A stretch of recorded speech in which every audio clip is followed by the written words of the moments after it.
ард түзөө үзүүлж байна.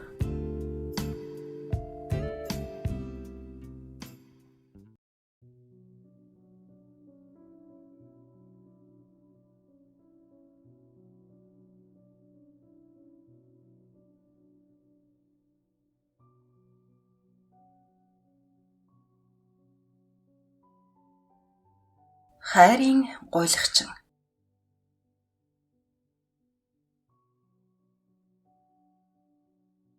Энэ хорвоо дээр хамгийн өрөвдмөр нь юу гэж? Хүнээс хайр гуйх. Хүнийг хамгийн арчаагүй болгодог зүйл. Хизээч өөрийг чинь хайрлаж, хайртай гэж хэлж, наад захын халамж анхаарал тавихгүй, хар амиа хичээсэн хүнээс хайр гуйж амьдрах шиг, гутам шиг гэж энэ хорвоод ёстой үг юм. Хүн энэ хорвоод яах гэж төрдөг юм бэ? Хайрлуулах гэж, хайрлах гэж. Энэ хоёрыг хоёуланг нь мэдрэх хэрэгтэй. Зөвхөн хайрлаад л эсвэл хайрлуулаад л байвал амьдрал утахгүй штэ. Тэр тэнцвэрт байдал хаана вэ? Энэ олон жил би яг юуны төлөө амьдарч байснаа хүртэл үл санана. Би нөхөртөө суухаас өмнө тийм их үерхэж явсан удаа байхгүй.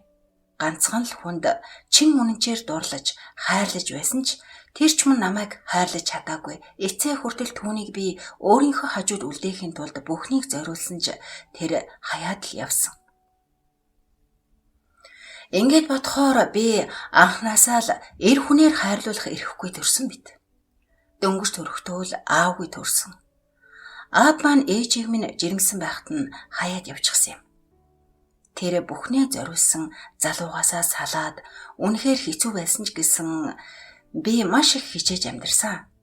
Би өөрөө хайртай биш. Өөртөө хайртай хүнтэй суух ёстой юм байна гэж бодож төлөвлөж нөхөртөөгөө уулзах хүртлийн нэг ч эр хүнд нүүр өгөлгүй явсан. Олон залуус араас гүйж явсан ч би ёстой ясыг нь цайтал шалгаж явсаар нөхрийгөө сонгож амьдралаа холбосон.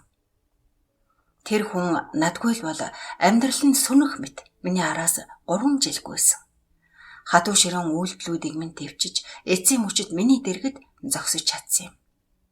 Гэтэл одоо огт тийм зүйл хийж байгаагүй юм шиг л аашилж байна. Яагаад ийм нөхцөлд хүрсэн юм болоо? Хэрвээ би амьдралаа ямар ч шүүлтүүргүйгээр хүнд ярих юм бол миний алдааг аль эсвэл түүний алдааг зүгээр амьдралаа гэр бүлээ элэг бүтэн авч үлдэхэд тусуулж магадгүй юм болов гэж бодон бичин суун. Аль эсвэл угаас бүтэхгүй амьдрал уу? Дээр хэлсэнчлэн нөхөр миний араас маш удаан гүйсэн. Надад маш их хайртай нь харагдаж мэдрэгддэг байсан. Нөхөр надаас 7 насаар ах. Гэхээр хүмүүс баян тансагт нь бол цуугаа үз гэж махадгүй. Үгүй.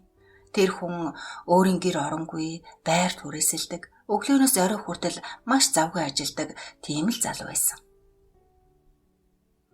Хэдий ажилтаа ч надад цаг зав маш сайн гаргана.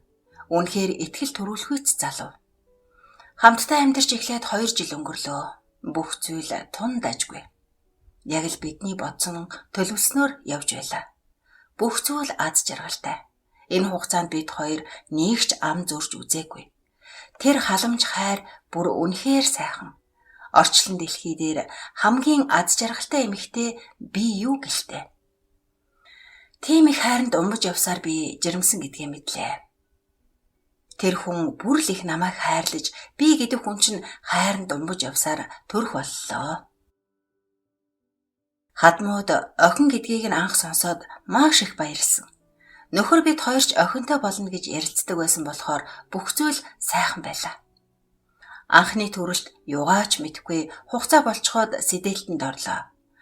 Өө бурхан, төрхийн тэр өвдөлтөө бүр үнэхээр амар. За арай гэж тэр хүчтэй өвдөлт 5 цаг үргэлжилсэний дараа охиноо өлгийдэн авлаа. Яагаад ч юм өөрөөрөө маш их бахархсан. Тэр их аз жаргалыг үгээр хэлхийн аргагүй сайхан байсан. Ингээд охин маань төрөөд 20 хэд хоногтой байхад нөхөр бид хоёрын хамгийн анхны хэрүүл үүссэн.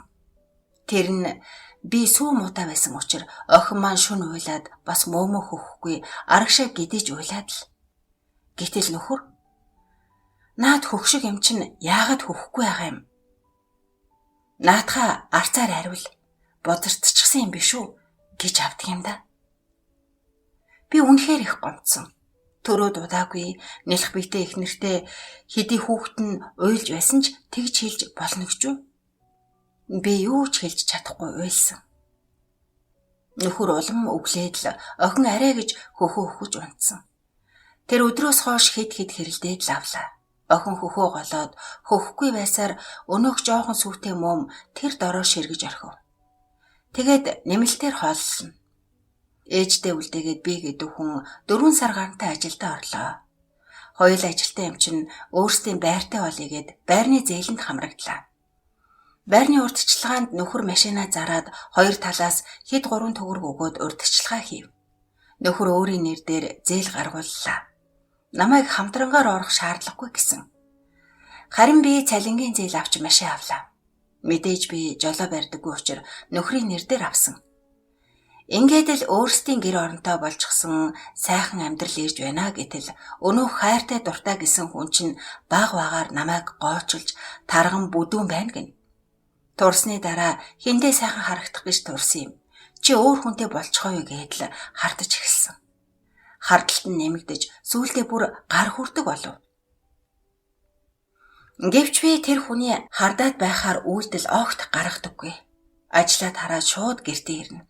Уцаар ярьж чадалдаг ч хүн байхгүй. Гарч орохгүй учраас ажлынхаа маань ч тэгж надтай найзрахад байхгүй. Сүүлдээ найз нөхдөжгүй боллоо. Алхам тутмыг минь хянаж гоочилж бас намайг хэмэлсээр би тэр хүний хэлсэн шиг арчаагүй эмийн сүгэл боллоо.